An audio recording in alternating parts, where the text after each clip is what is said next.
Última clase es una clase corta. Vamos a hablar sobre lo que es el control endocrino de la homeostasis cálcica, sobre todo, o sea, homeostasis y alteración del calcio. Y a manera de introducción diremos que ¿por qué es importante el calcio? O sea, ¿cuáles son los mecanismos implicados en la homeostasis del calcio? En realidad, el calcio es fundamental para que el organismo funcione normalmente, puesto que el calcio es necesario para múltiples procesos fisiológicos, ¿no? Dentro de los cuales podemos hablar, por ejemplo, de la formación mineral ósea, es decir, el crecimiento, mantenimiento de los huesos. El mineral óseo es básicamente la hidroxiapatita, ¿no? Y también pues está participando a nivel de la coagulación sanguínea. Muchos factores de coagulación tienen lugares fijadores de calcio y requieren calcio para activarse. También otro efecto importante para conocer el calcio es el proceso a nivel de los músculos, sobre todo la contracción muscular. En realidad, en ese proceso de la actina y la miosina, cuando se interrelacionan, la troponina requiere fijar calcio antes de poderse unir a la actina. Otro proceso importante es, por ejemplo, la activación e inhibición de enzimas. El calcio actúa en realidad como un segundo, hasta como un tercer mensajero intracelular y es liberado por el retículo endoplasmático en respuesta al inositol trifosfato, como ya vimos en las clases pasadas. También el calcio es importante porque va a ser un componente importante, interesante para la naturalización temporal de lo que serían las moléculas fijadoras de las vesículas, de tal manera que cuando las vesículas están fijadas al citoesqueleto, el gradiente de concentración de calcio les va a desnaturalizar temporalmente o desarticular, y de ese modo se va a producir la liberación de hormonas y neurotransmisores. Por ejemplo, la insulina, como vimos en la clase pasada. También el calcio es importante en el sistema nervioso. Lo que hace el calcio es mantener la diferencia potencial de la membrana. Y también es importante para la despolarización, como vieron en el capítulo del neuro. Otro papel del calcio es el hecho de que participan en la división y proliferación celular. Entonces, ¿cuáles son los objetivos de la clase? Es conocer la importancia fisiológica de la homeostasis y alteración del calcio, entender la actividad fisiológica endocrina, sistémica de las hormonas que participan en la homeostasis y alteración del calcio, y explicar las alteraciones fisiológicas en algunas patologías relacionadas con homeostasis y alteración del calcio. El contenido temático: fisiología del calcio, fisiología del fósforo, fisiología de la vitamina D, fisiología de la paratormona, fisiología del tejido óseo y conclusiones finales. Entonces, tenemos que un poco recordar que hay mecanismos fisiológicos que están implicadas en la homeostasis del calcio. Dentro de estos mecanismos encontramos a las hormonas, la hormona paratiroidea o paratormona. Está también la calcitonina y la vitamina D como componentes especiales en la regulación del calcio fisiológico en nuestro organismo. Hay patologías como consecuencia de la deficiencia del calcio, como la osteoporosis, que los vamos a ver más adelante. Entonces, a manera de introducción, un caso importantísimo, un caso presentado más o menos ya antiguo, del 17, donde se presenta una paciente con alteración del sensorio e hipercalemia como consecuencia de la presencia de calcio excesivo en el cuerpo. Es un caso clínico reportado en la revista Médica Herediana del 2017, y en general el caso lo podemos resumir en este cuadro, ¿no? Es una mujer de 70 años, natural de Huancavelica y procedente de Lima, quien acudió con un tiempo de enfermedad de 2 años, caracterizado por dolor en ambas rodillas, que aumentaba con la actividad y no calmaba con la ingesta de analgésicos. A pesar de haber sido medicada, no calmaba el dolor. Hace 18 meses el dolor de cadera se presentaba en forma bilateral, lo cual limitaba la deambulación normal de la paciente. Y hace un año se suma el dolor lumbar, pero que no se irradia y que exacerba la actividad física. Y no calma tampoco con la ingesta de analgésicos, porque incluso refieren que tomó analgésicos AINES y AINES, ¿no? Y un mes antes, hace un mes, había tropezado en ese esfuerzo de caminar y había sufrido una caída a nivel. Y acá se golpea la región sacrocoxigia y a la radiografía de no se evidencia trazos de fractura. Entonces deciden que solamente es una contusión a nivel de los músculos, de elementos blandos de los miembros inferiores, y los dolores que se presentaban en la cadera se intensifican, e incluso llegando a la paciente a la postración. 2 semanas antes de su ingreso, es revisado y evaluado por un médico particular, quien le solicita exámenes adicionales. Le hacen la densitometría ósea, le hacen un examen de orina, le hacen glicemia basal y hemograma. Eh, Al final de ello, deduce este médico privado que hay una osteopenia que está acompañada de una infección urinaria y que es debutante de diabetes mellitus. El tratamiento, por lo tanto, ya teniendo el diagnóstico, le plantea gentamicina intramuscular, glibenclamida y metformina después de los alimentos, después de cada alimento. Un día antes del ingreso al hospital, y es lo que le lleva a la emergencia, es que la paciente es encontrada por un familiar y que refiere que está con bastante sudor y se encuentra con la mirada perdida y no responde al llamado. Es por eso que le llevan a la emergencia e ingresa al hospital. Entonces, más o menos ese es el contexto de la historia clínica del paciente, de la evolución de la enfermedad del paciente. Y al no encontrar mejora de los síntomas, es hospitalizado. Y en la hospitalización le sacan imágenes. La primera imagen, que está hacia la parte superior derecha, que corresponde a una radiografía de tórax de frontal, hace referencia a que hay múltiples fracturas costales y lesión intrapulmonar, sobre todo del lado izquierdo, con incremento de la trama broncovascular y con leve ascenso del hemidiafragma izquierdo en la radiografía. Y se solicita complementar estudio imagenológico para que se le tome, se le amplíe la radiografía y se le saque una tomografía.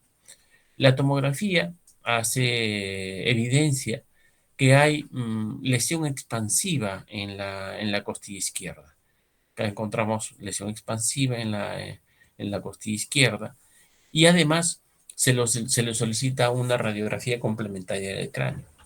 Y a la radiografía se ve esto, una toma frontal y una toma lateral, múltiples imágenes medias oscurecidas, miren acá, oscurecidas, que hacen referencia a imágenes osteohueso, litos, ruptura o pérdida o degeneración, osteolíticas, zonas osteolíticas. Entonces, haciendo una suma de toda esta sintomatología, fracturas múltiples, a proceso expansivo óseo, hay lesiones osteolíticas en cráneo, se encuentra que hay una alteración del metabolismo del calcio. Para esto, debemos primero que entender la fisiología del calcio. El calcio es uno de los principales componentes de la célula, de todas las células, y existe un amplio depósito corporal de aproximadamente 1,2 kilogramos. Prácticamente todo el calcio orgánico, el 90% está en el hueso. Y el rango normal del calcio plasmático está oscilando entre 2,25 a 2,55 milimoles por litro, lo cual debe mantenerse ese rango para que el organismo funcione normalmente. Además, como les digo, ese depósito corporal puede estar a nivel plasmático de forma libre, y de forma libre en un 50%, y biológicamente está activo. El 40% están unidas a proteínas, por lo tanto su actividad fisiológica decae. El 20% está formando complejos, como por ejemplo con el citrato. Y también considera que la distribución, tanto en niños, adultos y mujeres posmenopáusicas, varía. Ahora, en el adulto, las entradas diarias de calcio van a ser equivalentes a las salidas diarias. En cambio, en los niños se produce un balance de calcio positivo, o sea, es decir, las entradas de calcio son mayores que las salidas. lo cual va a permitir una asimilación adecuada del esqueleto y un crecimiento, por lo tanto. En cambio, en las mujeres posmenopáusicas tiende a presentarse un balance de calcio negativo, pues las salidas son mayores que las entradas, lo cual va a determinar primero una osteopenia, que va a conducir a una disminución de la densidad ósea y que puede derivar, sumado a los cambios hormonales, a una osteoporosis. Entonces, el calcio a nivel homeostático, la ingesta más o menos tiene que ser mayor de 800 miligramos por día o 1 gramo por día. Y en el suero los podemos encontrar más o menos entre 8.5 a 10.5 miligramos por decilitro. Como dijimos, unidas a proteínas, el 40% a la albúmina, otro a aniones difusibles, el 10%, o sea, formando complejos, y otros en estado ionizado en un 50%. Se absorbe en el yeyuno y para esto participa la bomba de calcio magnesio ATPasa. Y cuando hay algo paradójico, ¿no? Cuando hay una dieta baja en calcio, hay una mayor absorción de la misma.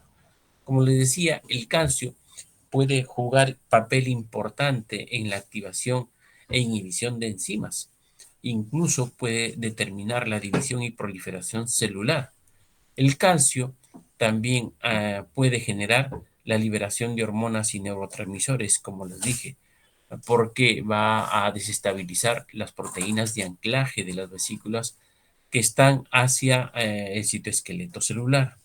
El calcio es un componente importante de muchos factores de coagulación sanguínea y el calcio permite la formación de mineral óseo y, como les decía, participa en la contracción muscular y en la función nerviosa. Por eso es importante el calcio, por eso se tiene que mantener la homeostasis adecuada del calcio para que estos procesos sean procesos armónicos y sean procesos fisiológicamente estables. Ahora, cuando hablamos del calcio y la homeostasis del calcio, recordemos esa figurita de la primera clase cuando nos conocimos, los procesos epigenéticos y los procesos cinéticos. Entonces, estos procesos, desde el nivel celular hasta el nivel social, también se reflejan en lo que sería la homeostasis del calcio en nuestro organismo. Después de los procesos físico-químicos, uno de esos componentes atómicos va a ser el calcio. El calcio básicamente va a jugar papel a nivel celular con la activación, valga la redundancia, enzimática adecuada para que ocurra una homeostasis celular. Luego va a haber una captación de almacenamiento a nivel plasmático. El calcio a nivel celular participa también en la transmisión neural y puede ser importante cuando ciertas células o ciertos elementos celulares, como las plaquetas, empiezan a agregarse para participar como factor de coagulación y luego también a nivel tisular, tirado para el organismo, juega papel importante en el proceso de mineralización del esqueleto. Y de ese modo, integrado con el nivel muscular, ya sea adaptado o ya sea condicionado para generar fisiológicamente excitabilidad del músculo, perdón, que puede ser el esquelético, dado que el cardíaco es una modificación del esquelético. Y de ese modo, mantener el tono muscular. Miren, todo lo que tiene que procesarse para mantener un tono muscular, incluso para la memoria, dado que se mantiene estas redes y circuitos neurales, estas sinapsis que se forman, gracias a la liberación de cierto grupo de neurotransmisores, y para esto se requiere el calcio.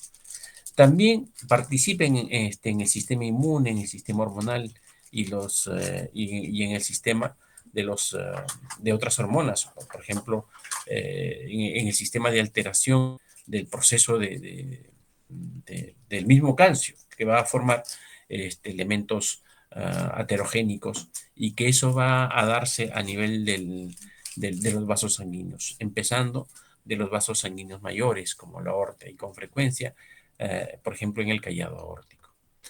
¿Cómo se regula el calcio extracelular y el intracelular? Como dijimos, aproximadamente el 99% está constituyendo los huesos y el 1% está a nivel extracelular y a nivel intracelular. A nivel extracelular, más o menos el 10% formando complejos como el fosfato, citrato y el oxalato.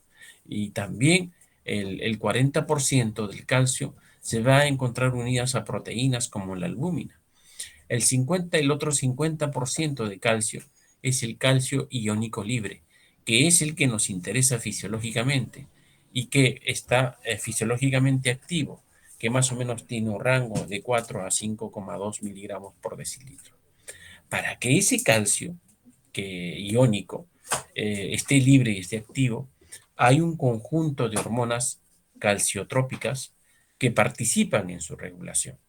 Y estas hormonas calciotrópicas son las que ya dijimos, la paratormona, la vitamina D y la calcitonina. Pero además va a sumarse a ellas hormonas tiroideas, la hormona de crecimiento, los glucocorticoides y los esteroides gonadales. Pero principalmente van a ser esas tres hormonas, la paratormona, la vitamina D y la calcitonina, del cual hablaremos rápidamente de cada una de ellas. Entonces, ¿cómo se da la distribución del balance de calcio? Más o menos hay zonas donde el calcio va a estar permanentemente. La sangre en el calcio va a ser más o menos de 1000 miligramos o en todo caso en un rango de 8,8 a 10,6 miligramos por decilitro. Si, por ejemplo, se ingiere 1200 miligramos por día, va a haber un intercambio de ese calcio que ingresa con el calcio que esté en la sangre. Más o menos va a haber un intercambio de 500 miligramos por día y una eliminación de la sangre más o menos de 325 miligramos por día.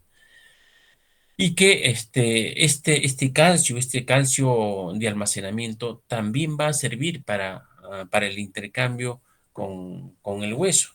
En el hueso más o menos tenemos también miligramos de calcio. Y al día hacen un intercambio de 280 miligramos desde la sangre hasta el hueso y desde el hueso hasta la sangre nuevamente 280 miligramos por día. O sea, aquí hay un equilibrio. Mientras que acá hay un desequilibrio, ¿no? Porque va a haber una retención de aproximadamente 175 miligramos por día. Ahora bien, también ese calcio va a hacer un intercambio con el riñón. Va a captarse del riñón más o menos 100.000 miligramos por día y del riñón van a desprenderse hacia la sangre 9.825 miligramos al día. De tal manera que la eliminación del calcio vía sistema gastrointestinal va a ser de 825 miligramos por día y vía renal va a ser de 175 miligramos por día. Si sumamos, va a tomarse en cuenta que va a ser una eliminación casi de 1000. Sin embargo, hay una diferencia de 200 miligramos que va a estar en todo ese circuito que ya mencionamos anteriormente. Hay una absorción neta del calcio. Ahora, ¿cómo se da la distribución del calcio en el organismo? El calcio, si nosotros vemos, hay un ingreso de 1200 miligramos por día y sabemos que en el plasma aproximadamente hay 350 miligramos y que a nivel intracelular 10 miligramos, a nivel óseo, que es recambiable, 5 miligramos y como hueso estables miligramos y va a haber un intercambio desde el tracto gastrointestinal hacia el plasma se absorbe 400 miligramos por día hacia el plasma y del plasma se retira 150 miligramos por día. Con las células del líquido del espacio extracelular hay un intercambio más o menos de 1000 miligramos por 1000 miligramos permanentemente. Y con el hueso hay un intercambio de 5 miligramos. Con el riñón, a través de la filtración glomerular, se dan más o menos 8000 miligramos por día y en la reabsorción hay 7750 miligramos por día. Siempre hay un balance positivo a la retención de calcio. Y finalmente, el calcio se va a eliminar por las heces y por la orina. Por las heces, 900 miligramos por día y por la orina, 250 miligramos por día. Si comprobamos, hay una diferencia de 50 miligramos que se va a mantener en todo el sistema interno, ¿no? De plasma celular y hueso y renal. Ahora, también ese 50% finalmente, después de esa relación con todo ese sistema, va a ser eliminado por otra vía, que no es ni las heces ni la orina, sino por vías adicionales como por los poros a través del sudor. tal manera que ese 50%, después de mantener estable este sistema, se elimina vía el sudor. Si sumamos, estamos sumando más o menos acá los 300 más 900, 2200 miligramos por día de entrada. En buena cuenta, lo que se hace en la distribución de calcio es lo que más interesa fisiológicamente en la distribución del calcio es que ésta se mantenga en los compartimentos adecuados, en el tiempo adecuado y en la condición adecuada. Entonces hay un escape vía el sudor de 50 miligramos por día después de mantener ese equilibrio. ¿Cuál es la fisiología del fósforo? O sea, hay que hablar un poquito del fósforo. El fósforo, más o menos el 80 al 85%, se va a encontrar en forma de hidroxiapatita y de fosfato de calcio. Y el 15% está presente en los tejidos blandos y en el líquido extracelular. A nivel extracelular, el fósforo va a tener una condición en el cual el 40% se encuentra formando complejos. Complejos con el sodio, con el calcio o con el magnesio. Específicamente con iones sodio, con iones calcio, con iones magnesio. El fósforo también puede estar unido a otras proteínas.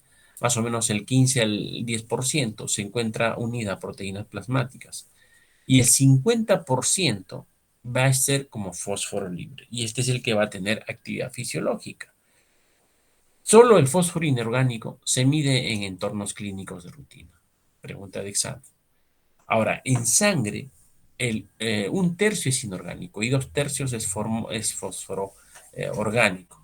Entonces, ese tercio inorgánico más o menos representa 3 a 4 miligramos por decilitro del total, que serían 12 miligramos por decilitro, y se encuentra divalente y monovalente, o sea, puede unirse al bicarbonato rápidamente, pero esta reacción con el bicarbonato va a depender del pH del medio. Ahora, el fósforo, ¿cuál es la función del fósforo? También es componente del esqueleto. También se encuentra a nivel extracelular e intracelular.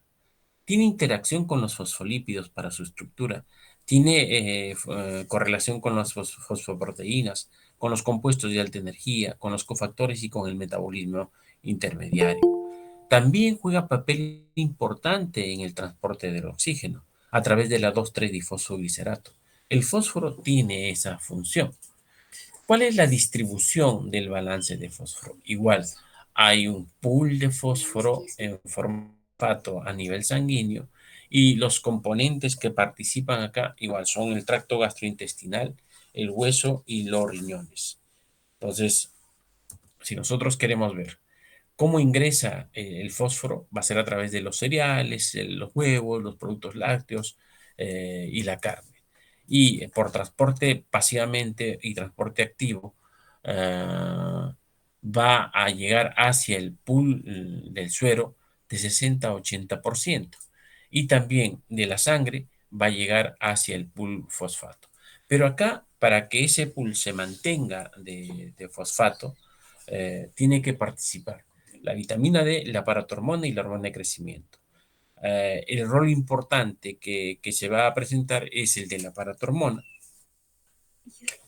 cuando disminuye su concentración. Ese va a ser el desequilibrante.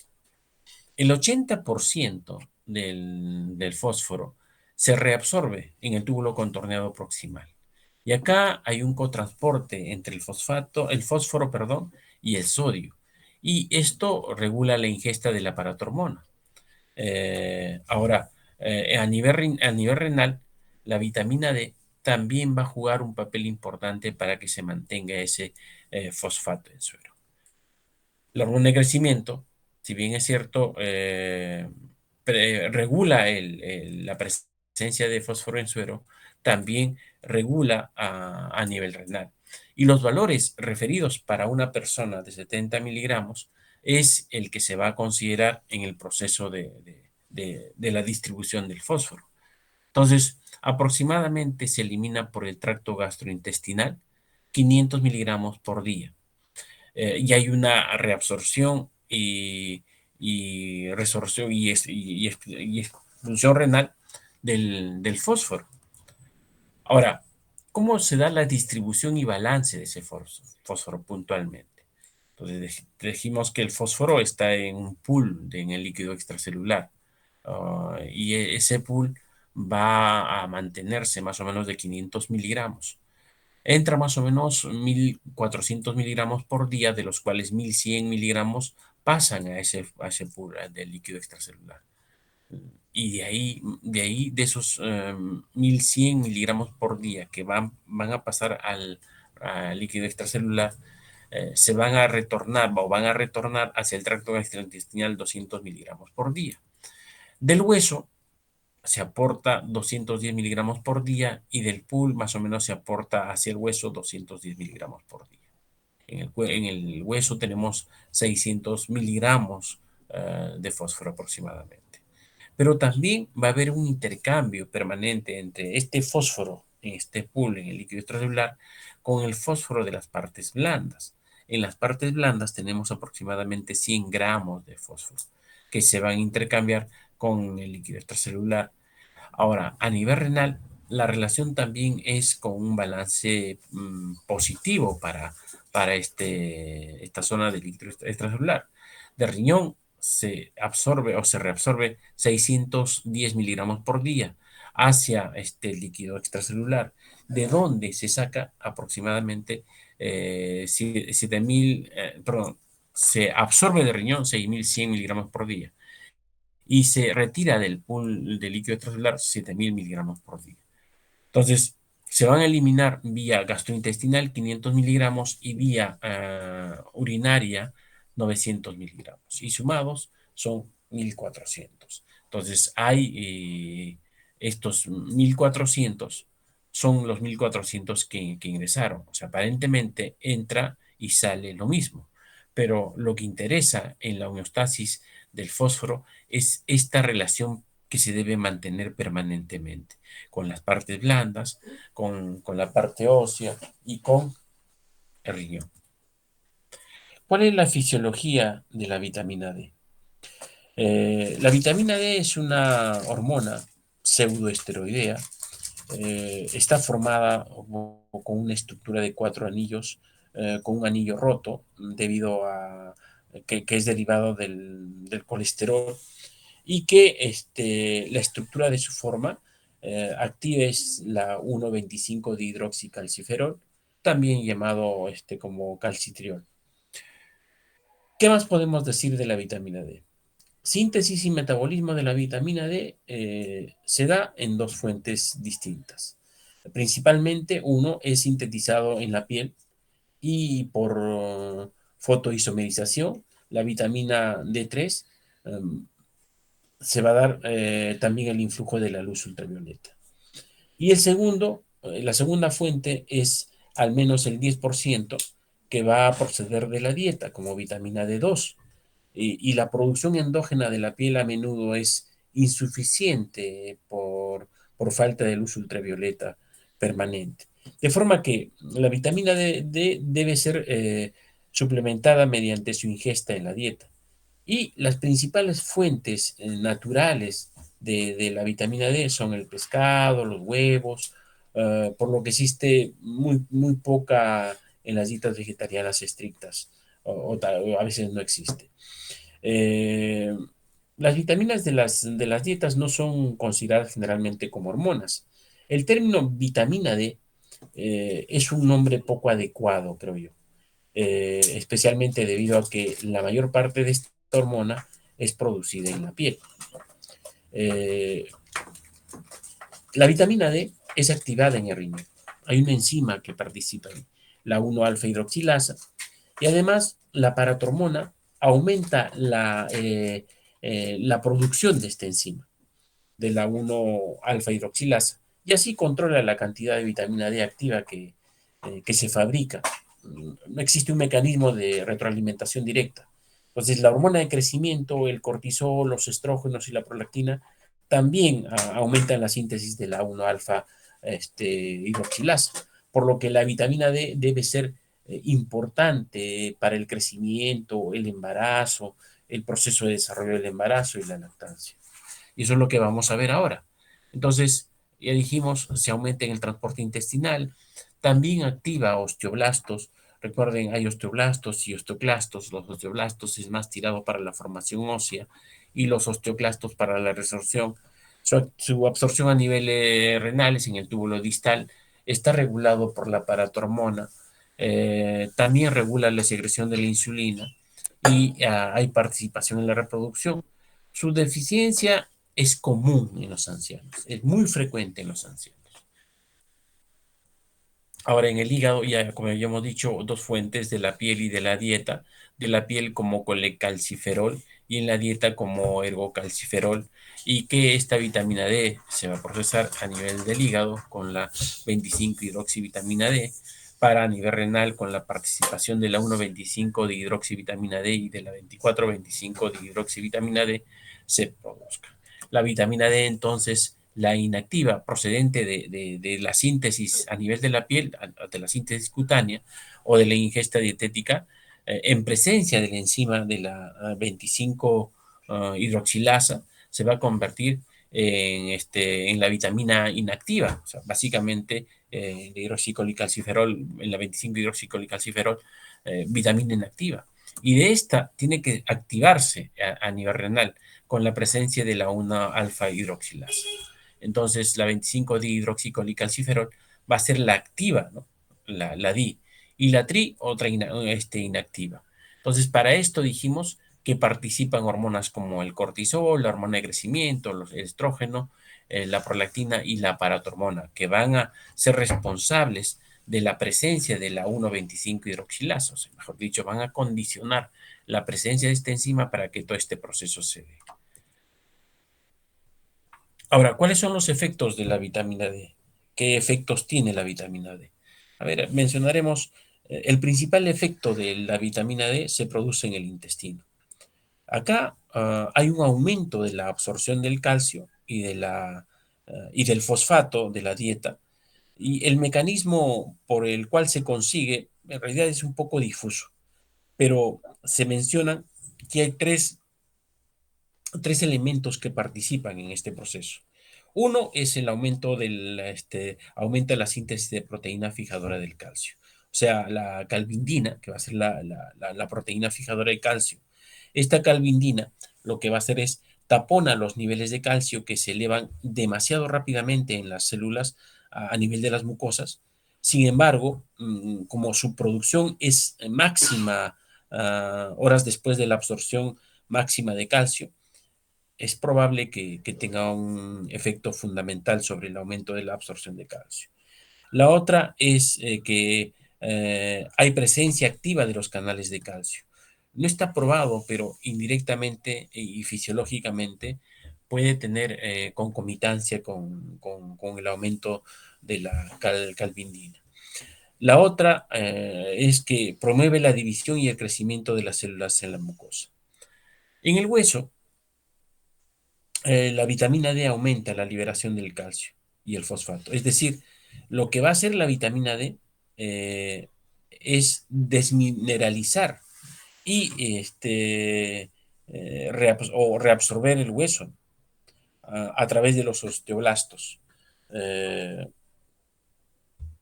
y de ese modo aumentaría la producción de proteínas fijadoras de calcio. ¿Cuáles son estas proteínas fijadoras de calcio? La osteocalcina, la osteopontina, que son proteínas fijadoras. Y estas proteínas probablemente ayudan a movilizar el calcio liberado.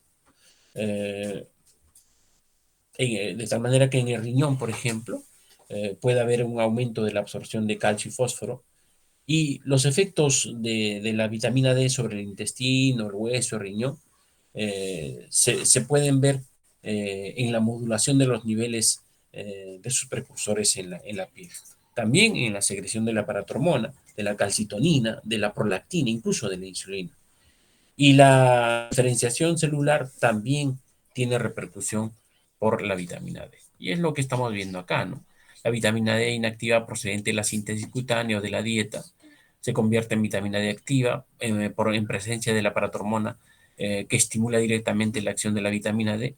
A nivel renal aumenta la reabsorción de calcio, aumenta la reabsorción de fósforo. A nivel del tracto gastrointestinal, aumenta la absorción de calcio y fosfato y aumenta la síntesis de proteínas fijadoras, como dijimos, la calvitina. A nivel óseo, los osteoblastos secretan proteína fijadora de calcio, de tal manera que aumenta la liberación de calcio y fosfato, y a nivel de la sangre, a grosso modo, aumenta calcio y aumenta fosfato. Ahora, estos niveles de vitamina D modula procesos como los niveles de los precursores de vitamina D, modula la secreción de la paratormona, de la calcitonina, de la prolactina e insulina, y también la diferenciación celular hematopoyética, ¿no? Linfopoyética, incluso ósea y epidérmica. Hay déficit de la vitamina D. Los déficits o el exceso, los déficits sobre todo pueden repercutir en niños como en adultos. En niños el asunto es grave porque esto puede conducir al raquitismo. Y en adultos, básicamente, puede conducir a la osteomalacia. Y frecuentemente esto puede presentarse en mujeres o en varones de la tercera edad, a predominio de las mujeres. En el raquitismo, un signo clásico que se presenta en los niños es las rodillas en forma de X producidas por la curvatura de los huesos largos. Hay la cifosis pronunciada, o sea, la curvatura de la columna, el tórax en quilla, hay una frente prominente como si fuera un agrandamiento de la región frontal del cráneo. Hay características de hipocalcemia, es lo que vamos a ver.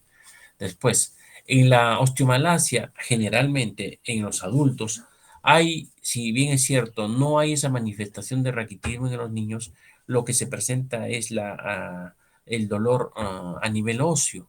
Y en los huesos empiezan como que estuvieran adelgazándose y a nivel de los rayos X, como estudio imagenológico, se hacen más evidentes con transparencias incluso localizadas, que clínicamente o imagenológicamente se conocen como zonas de Loser.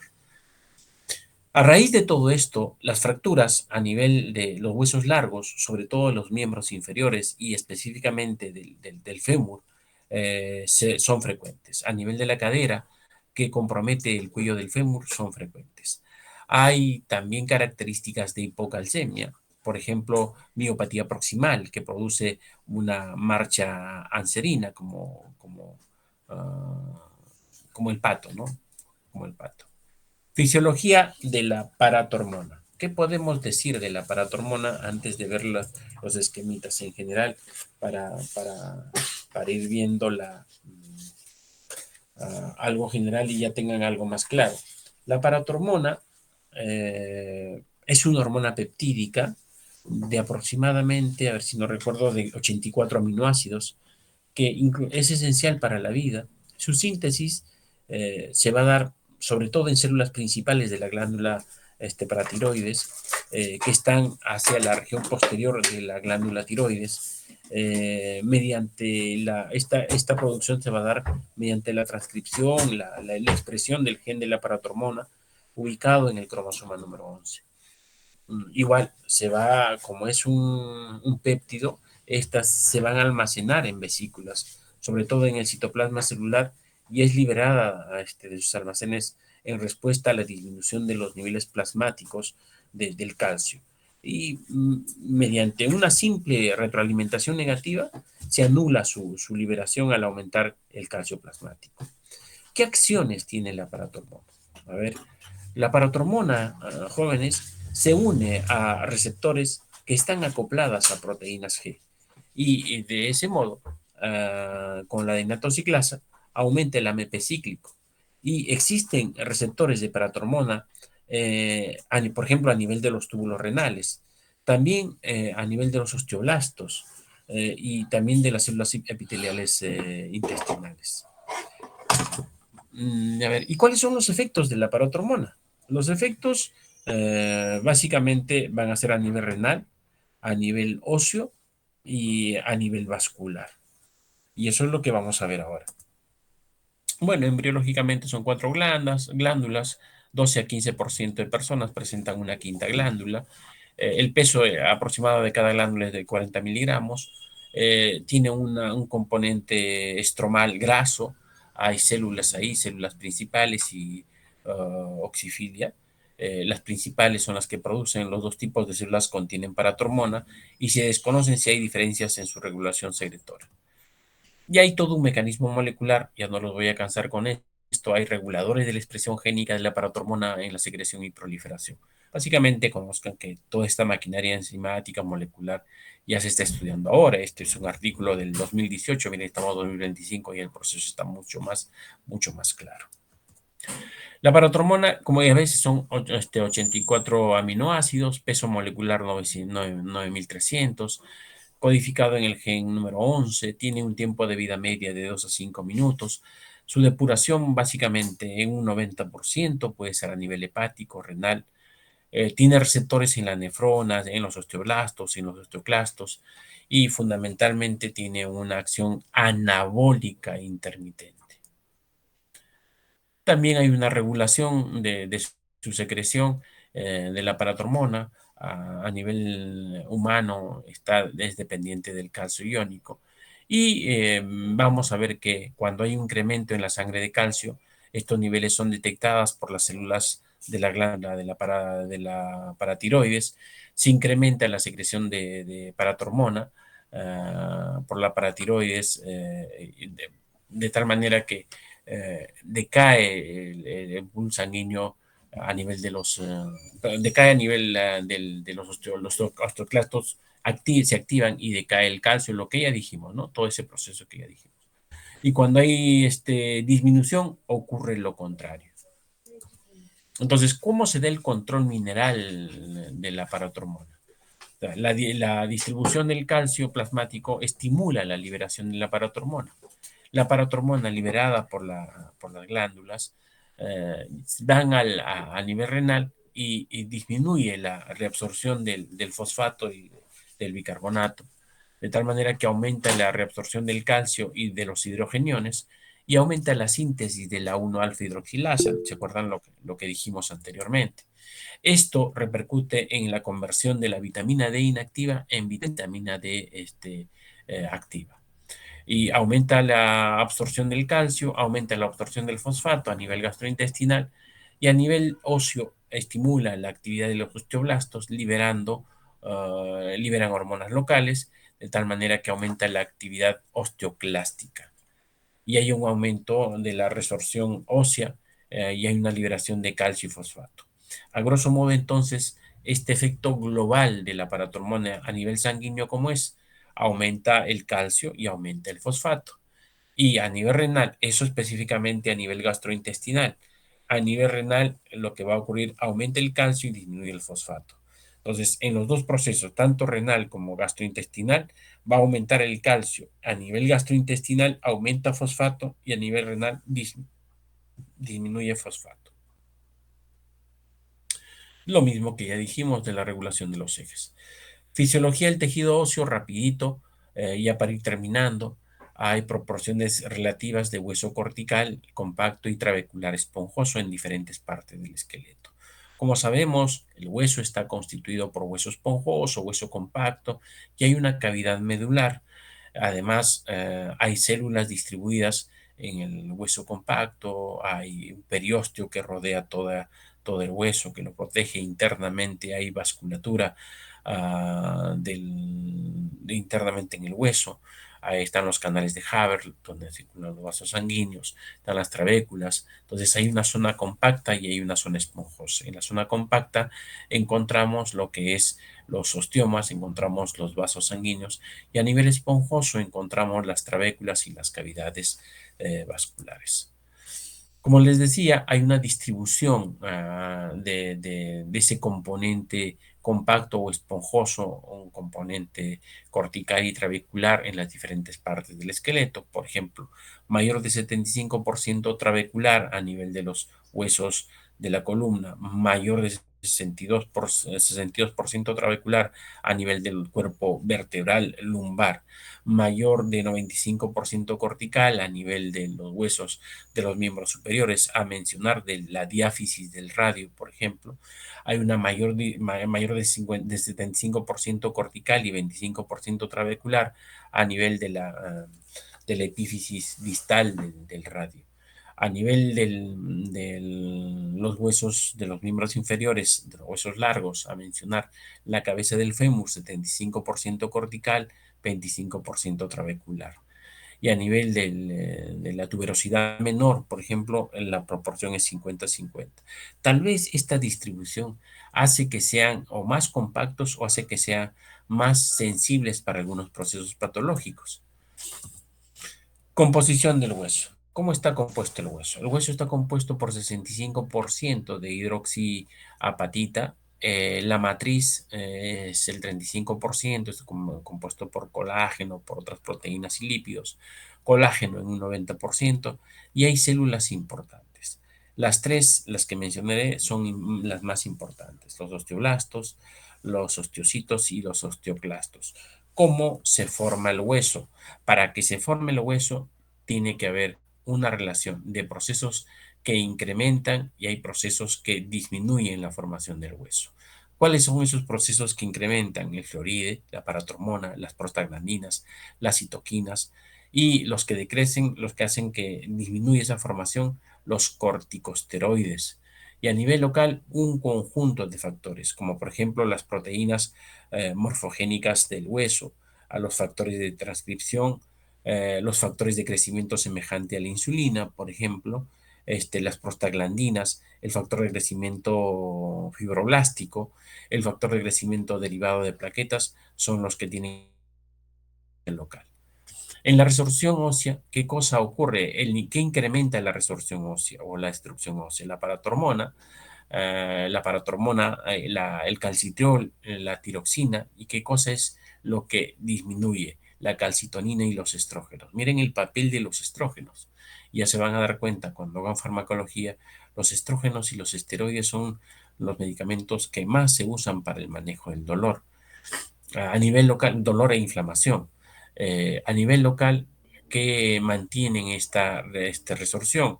Las interleuquinas, los factores de crecimiento, las prostaglandinas, los factores de necrosis, entre otros factores. Las interleuquinas. Y hay una formación y resolución ósea permanente, ¿no? Los osteoclastos, los osteoblastos están en constante equilibrio. Mientras los osteoblastos se encargan de formar el hueso, los osteoclastos se encargan de destrozar el hueso. Regulados, ya les dije, con la paratormona y la vitamina D. Y hay una armonía. Cuando hay un predominio de los osteoclastos, hay una resorción mayor ósea. Cuando hay un predominio de los osteoblastos, hay un predominio de formación ósea. Y ya se ha visto que eso molecularmente hay una regulación de los osteoblastos a nivel de revestimiento óseo. Lo que ya les expliqué también son procesos que se van a dar en presencia de los osteoblastos, regulados por la interleuquina, por factores y por células madres, van a estimular la presencia de precursores osteoclásticos, y estos osteoclastos pueden ser osteoclastos preosteoclastos, o sea, primero se forman como preosteoclastos y después como osteoclastos multinucleares, y son los que van a generar esa resolución permanente. Y ahí el juego a nivel óseo del calcio y del fosfato y de todo lo que hemos estado hablando ahora, ¿no? ¿Cómo se da la secuencia de remodelación? Y hay un proceso de remodelación del hueso esponjoso, sobre todo en la agregación de las células. Primero va a haber una resorción osteoclástica, una inversión, una migración preosteoblástica y una diferenciación de los osteoblastos. Hay una formación inicial de la matriz osteoblástica, que es el material osteoide, luego una mineralización finalmente para cerrar esa remodelación, ¿no es cierto? Entonces, el producto de esa remodelación es el producto final, ¿no? Es el hueso esponjoso, que es la unidad estructural ósea esponjosa, completa, cubierta de células de revestimiento. Y hay hormonas implicadas en la homeostasis del calcio. finalmente, para un poco resumir lo que dijimos, la paratormona, la calcitonina y la vitamina D. Y esa regulación de la paratormona, si bien es cierto, se tiene alguna explicación fisiológica, pero el modelo clásico no logra explicar adecuadamente el mecanismo de regulación para descender el calcio y el fósforo plasmático, ¿no? La calcitonina tiene un escaso rol en la regulación fisiológica del calcio. Sin embargo, se ha visto que hay una participación de las células de C, perdón, en la producción de la calcitonina que regula el efecto de los osteoblastos y esta estimula a los osteoclastos para generar osteólisis, colagenasas, hidrogeniones. Y también mencionaremos que el calcio, la presencia del calcio, va a estar regulado por el intersticio vascular, la presencia de calcio en el intersticio vascular, que viene desde el intestino y que viene desde de la reabsorción renal y también que viene de la región extracelular. A nivel renal, la influencia del hormona de crecimiento, el cortisol, los estrógenos y la prolactina para que ese calcio se dé. Igual lo que les decía, lo que ya habíamos conversado, la 1,25 dihidroxi, las enzimas que participan en la regulación y la homeostasia de calcio. Ya lo que dijimos, ¿no? Lo que explicamos. Ahora, ¿cuáles son los procesos de alteración del calcio? Hablamos de la hipercalemia. Dijimos que el calcio tenía que estar dentro de un rango establecido. Y el rango establecido, para que los que no recuerdan, en las primeras diapositivas habíamos dicho que es de 1,25 a 2,55. Es ese rango de calcio que debe estar presente. Calcio plasmático me refiero. Pero cuando el calcio plasmático está por encima de 2,55 y por debajo de 2,25, el problema es notable. Cuando está por encima de 2,55 milimoles por litro, estamos hablando de una hipercalemia, lo cual se va a manifestar como signos y síntomas. Y ahora podemos entender la explicación de los signos y síntomas de nuestro caso.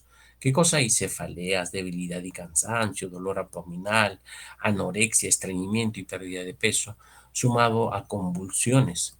Ahora, como signos que se presentan, el paciente tiene una lentificación de la respuesta nerviosa. Los huesos son dolorosos en diferentes partes, sobre todo a nivel articular. Hay arritmias cardíacas que se pueden ver al electrocardiograma, con un acortamiento del segmento QT. Se pueden presentar con frecuencia cálculos a predominio renal y a predominio vesicular.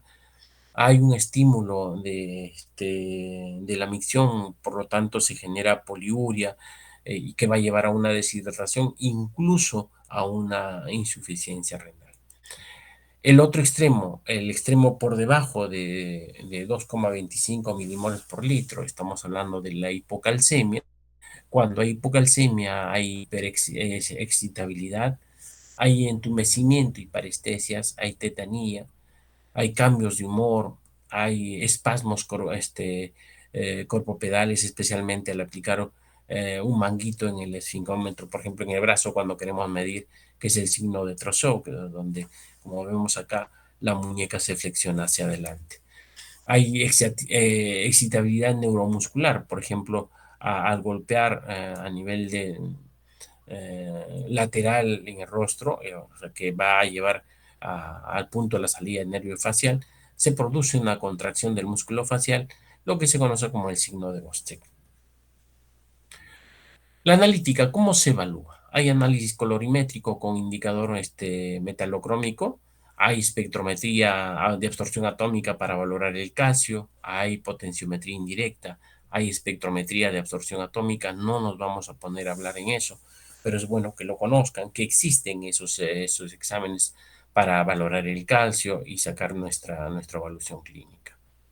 Conclusiones, siempre dijimos, las conclusiones responden a nuestros objetivos y que ustedes pueden ir deduciendo. En buena cuenta, las conclusiones son casi los puntos claves que debemos de recordar cuando realizamos un tema. Referencia bibliográfica, chicos, y gracias por su atención. Y ahora tenemos que estudiar, tenemos que repasar. Ya conversé con el delegado respecto a las diapositivas. Entre hoy día y mañana estoy colgándonos en Calameo y pueden tener acceso libre todos los que deseen a revisar las diapositivas ahí. Bueno, chicos, una vez más me despido de ustedes. Muchas gracias por la atención. Espero haber orientado y haber motivado de alguna manera a que nuestra carrera en la medicina tiene sus primeros pasos de aprendizaje en la anatomía y la fisiología y se complementa con la farmacología y viene la clínica. Y en eso se están formando y espero que sigan con ese mismo entusiasmo, con ese mismo ímpetu, con ese mismo empeño. Ustedes son sanmarquinos y siempre lo van a hacer. Ustedes tienen que demostrar, como les dije en la tarde, lo que son y lo que valen. Gracias con todos, chicos, y si hubiera preguntas, con todo gusto.